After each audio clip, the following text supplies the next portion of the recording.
What's up, guys? Saturday, about to go into Walmart right here and buy all of the 9mm ammo that they have. I don't know what's in there, but Walmart's not going to sell any ammo anymore. And I shoot a lot, so I'm fixing to go wipe them out. I'm going to be that guy. Yep, sure am. So I'll make a quick video before I do. I had it on my mind. This manifold is going out to Florida. I'm going to try to get it to the post office today. It's going down there to Mr. Matt Davis. He placed this order with us first part of the week. So we're going to get this one shipped out, and just a quick video on an issue you can have with these things. They're great. They do exactly what we need them to do.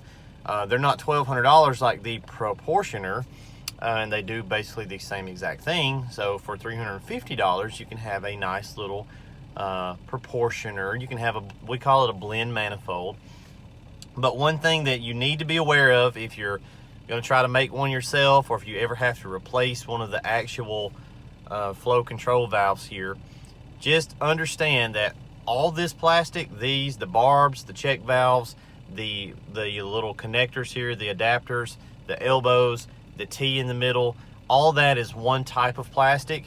This is the kind of plastic that you can like take your pocket knife and carve into like an apple.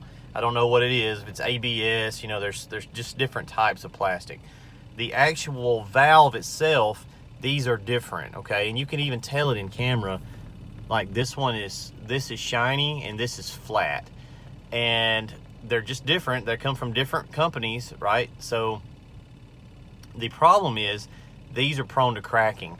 So when we build them, or if you ever have to change anything around on yours, just be careful not to over tighten the barbs that go between. So when you're joining up the valve to the body of this thing, you have to have these little barbs to make it work, these little male connectors.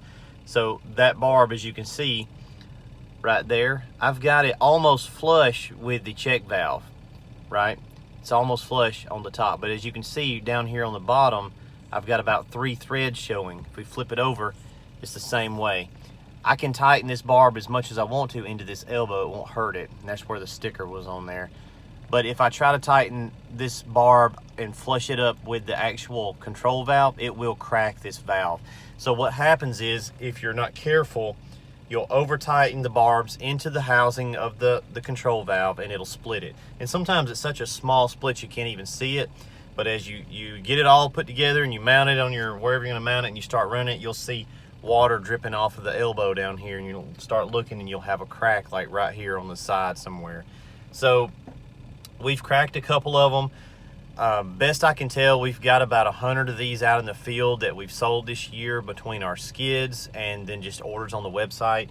And we've only had 2 customers that was like, hey man, this thing's leaking. I had to send them another valve out for replacement.